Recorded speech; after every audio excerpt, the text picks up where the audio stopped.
This is me.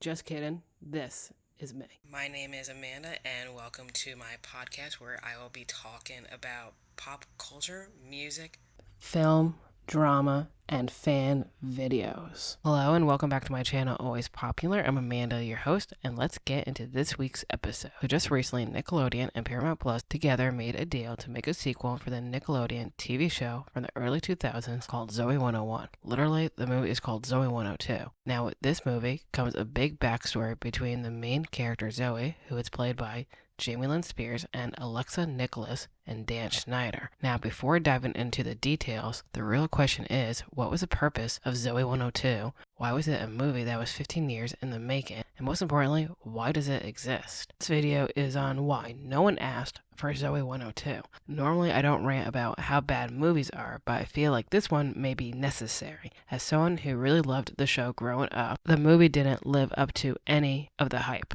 So before we get started, we're going to have to go back to the beginning. Most people who didn't grow up to Nickelodeon in the early 2000s as a teen like me, Zoey 101 was a decent, good show back then when it premiered in 2005.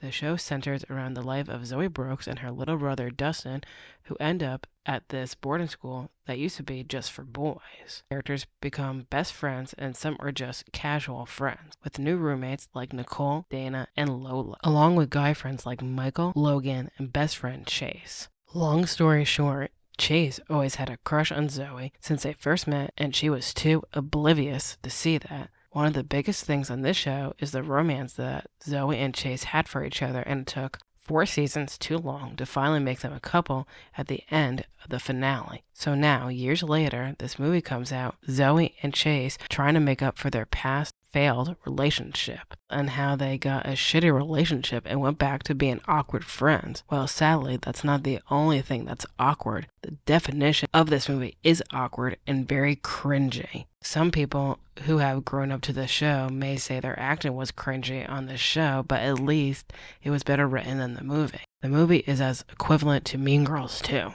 No one asked for Mean Girls 2 either. No offense. Back to Zoey 102. There are a few reasons why I think Zoey 102 was made, and it's not for good reasons for the most part. First of all, anyone who knows or was a fan of Jamie Lynn Spears knows that she's Britney Spears' little sister. In the early 2000s, she was on All That, and then she ended up as a lead on Zoey 101. To be honest, I almost was going to boycott the movie because of not supporting Jamie anymore. Literally, Jamie is the real main reason of why this movie is a failure, which is surprising because she's the main character. It's been speculated that she's the reason why the TV show ended back in 2008 because of being pregnant at the age of 16. She's the main reason why everything has crumbled. I feel that the main reason why she wanted the movie to happen was to get her name back out there and have something relevant to her name.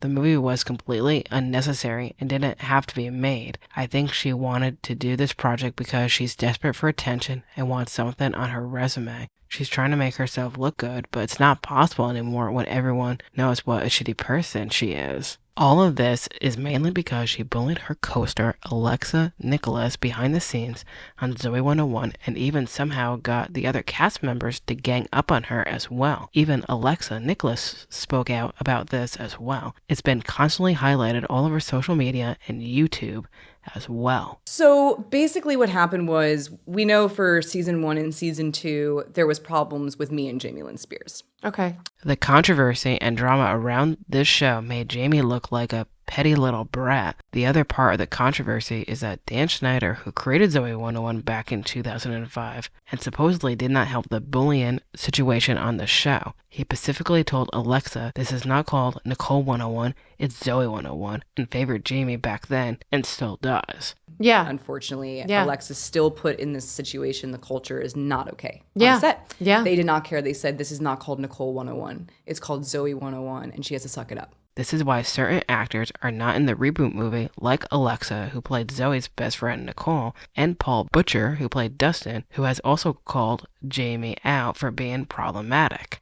And he wrote on it that he would not even do a reboot anymore because of what has come out against Jamie Lynn. She's trying to revamp her career, but no one cares about her career anymore because of her actions and because many people believe she's using Britney for name power alongside this movie as well.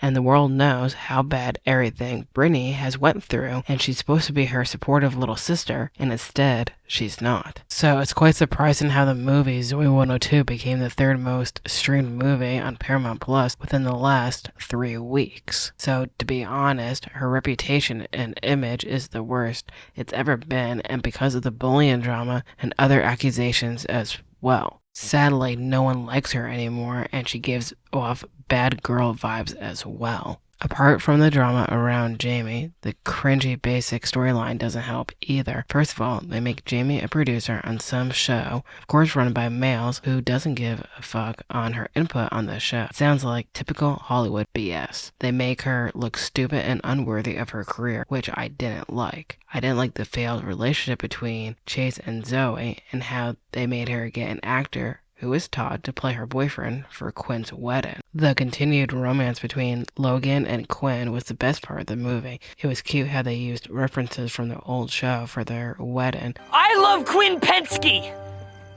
And I love Logan Reese! They also made Stacy and Mark a couple as well. It makes a lot more sense now considering that they were the outcasts and or the oddball characters on the show. Stacy as a character finally got a better backstory considering she always got teased on the show for her used to be cotton swab obsession and always got hit randomly on the show.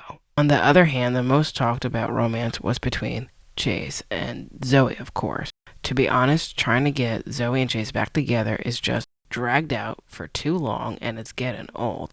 It's like they are trying too hard to make each other jealous with each other's significant others they take to the wedding. Also, I'm not giving out too many spoilers, however there was a weird random twist with Todd's character in the movie. To summarize, it was weird, random, and poorly written and was mediocre at best. The best part was the feeling of nostalgia for bringing back old memories from the show. So maybe I would give this movie 5 stars out of 10.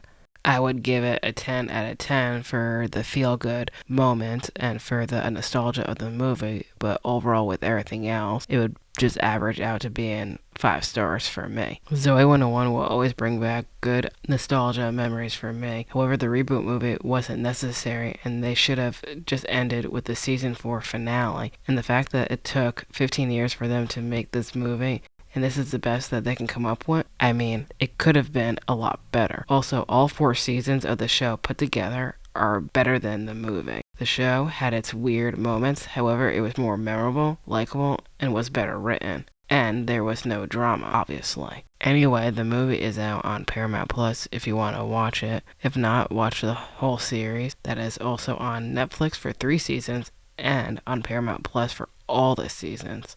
Once again, thanks for listening and watching, and you'll hear me in the next episode.